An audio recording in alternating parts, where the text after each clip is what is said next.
श्रद्धा और महादेव की दिव्य कृपा, एक अटूट विश्वास। हिमालय की बर्फीली चोटियों के बीच बसा एक सुंदर गांव, जहां की हवाओं में एक दैवीय शांति महसूस होती थी। इसी गांव में श्रद्धा रहती थी, जिसका चेहरा सादगी और महादेव के प्रति गहरी भक्ति से चमकता था।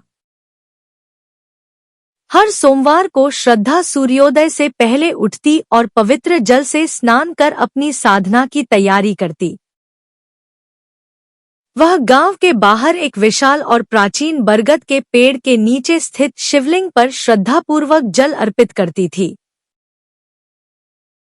श्रद्धा के चेहरे पर एक अलौकिक शांति थी, जो उसके जीवन के कठिन संघर्षों और दुखों को पूरी तरह छुपा लेती थी। श्रद्धा का पति माधव स्वभाव से बहुत क्रोधी था और घर की गरीबी ने उसे और भी चिड़चिड़ा बना दिया था। अक्सर ऐसी रातें आती जब घर में खाने को कुछ नहीं होता और चूल्हा तक नहीं जल पाता था।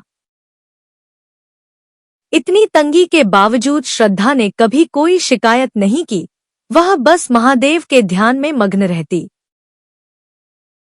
वह अपनी आंखें बंद कर ओम नमः शिवाय का जाप करती और महादेव से शक्ति मांगती। समय बीता और गांव पर प्रकृति का कहर टूटा।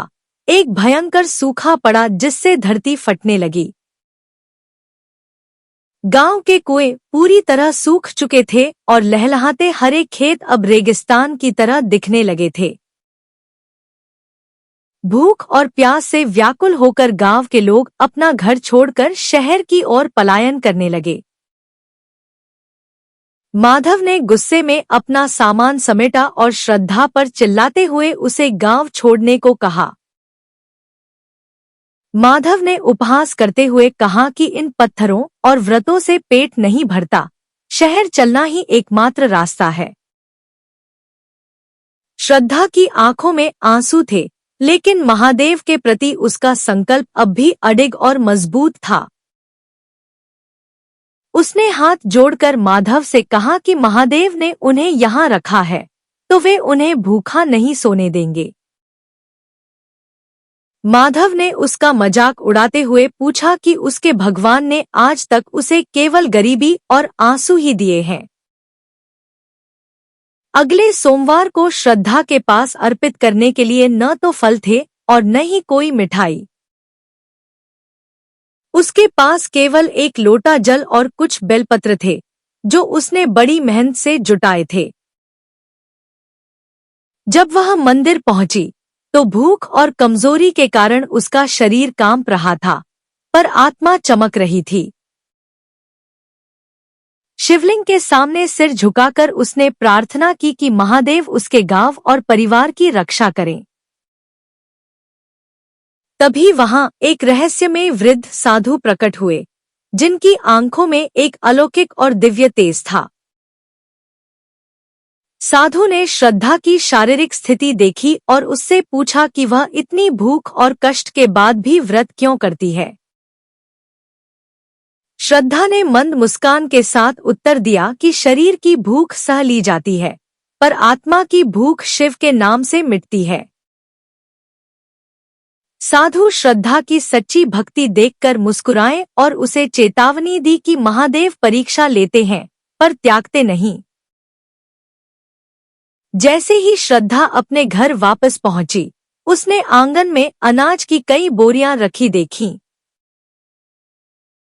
माधव यह देखकर हक्का बक्का रह गया और चिल्लाकर पूछने लगा कि यह चमत्कार कैसे हुआ। श्रद्धा ने बिना कुछ कहे केवल महादेव के मंदिर की ओर इशारा किया, जिससे माधव निशब्द हो गया। तभी अचानक आसमान में काले घने बादल छा गए और मूसलाधार बारिश शुरू हो गई। सूखे खेत फिर से हरे भरे हो गए और पूरा गांव खुशी से नाचने लगा। इसे श्रद्धा की भक्ति का फल माना। इसी गांव में सोमदत्त नाम का एक बहुत धनी व्यापारी रहता था, जिसके पास सोने चांदी की कोई कमी नहीं थी। सोमदत्त का अहंकार उसकी संपत्ति से भी बड़ा था और वह खुद को सबसे शक्तिशाली समझता था। जब सोमदत्त ने श्रद्धा के चमत्कार के बारे में सुना तो वह जोर जोर से हंसने लगा और इसे महज एक संयोग बताया। उसने सबके सामने घोषणा की कि कोई भगवान नहीं होता, केवल किस्मत और संयोग का खेल होता है। सोमदत्त के आलीशान महल में सन्नाटा था, जहां उसकी संपत्ति तो बहुत थी पर सुख का नामोनिशान नहीं था। सोमदत्त का इकलौता पुत्र एक ऐसी गंभीर बीमारी की चपेट में था जिसका इलाज दुनिया के किसी वैद्य के पास नहीं था। बच्चे की हालत दिन ब दिन बिगड़ती गई और उसके चेहरे की मासूमियत बीमारी की पीलापन में खोने लगी। सोमदत्त की पत्नी ने रोते हुए उससे विनती की कि वे भी श्रद्धा की तरह सोमवार का व्रत रखें ताकि महादेव पुत्र को बचा लें। अहंकारी सोमदत्त ने अपनी पत्नी की बात को झिड़का और क्रोध में कहा कि वह इन अंधविश्वासों को स्वीकार नहीं करेगा। जब सोमदत्त ने अपने बेटे की आखिरी सांसें गिनते देखा तब उसका सारा घमंड मिट्टी में मिल गया और वह टूट गया। बेचैन सोमदत्त भागता हुआ उस प्राचीन मंदिर पहुंचा जहां श्रद्धा पूरी तन्मयता से महादेव की पूजा कर रही थी। कांपती आवाज में सोमदत्त ने श्रद्धा से पूछा कि क्या वास्तव में उसके भगवान किसी मरते हुए को जीवन दे सकते हैं। श्रद्धा ने मंद मुस्कान के साथ समझाया कि महादेव केवल सच्चे मन और पूर्ण समर्पण के भूखे होते हैं।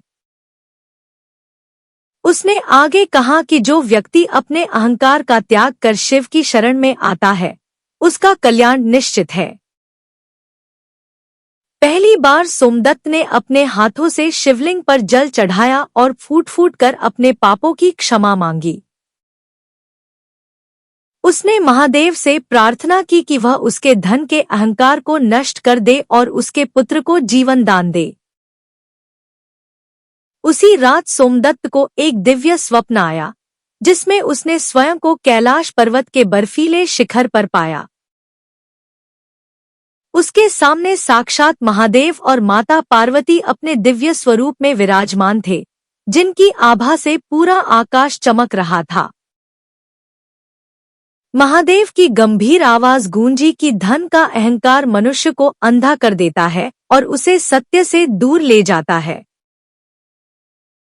शिव ने उसे समझाया कि सच्चा सुख सोने की मोहरों में नहीं, बल्कि निस्वार्थ सेवा और अटूट भक्ति में निहित है। अगली सुबह जब सोमदत्त की नींद खुली तो उसने देखा कि उसका पुत्र बिस्तर से उठकर मुस्कुरा रहा था। बच्चा अब पूरी तरह स्वस्थ हो चुका था, जिसे देखकर सोमदत्त की आंखों में खुशी के आंसू छलक आए।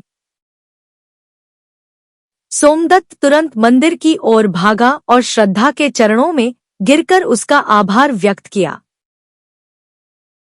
उसने अपनी सारी संपत्ति का एक बड़ा हिस्सा गरीबों की मदद और मंदिर के भव्य निर्माण के लिए दान कर दिया।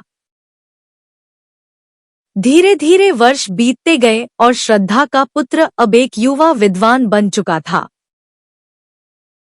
वह न केवल शास्त्रों का ज्ञाता था, बल्कि उसका हृदय भी अत्यंत दयालु और परोपकारी था। वह गांव के हर व्यक्ति को सिखाता कि सच्ची भक्ति केवल पूजा में नहीं, बल्कि दूसरों के दुख दूर करने में है।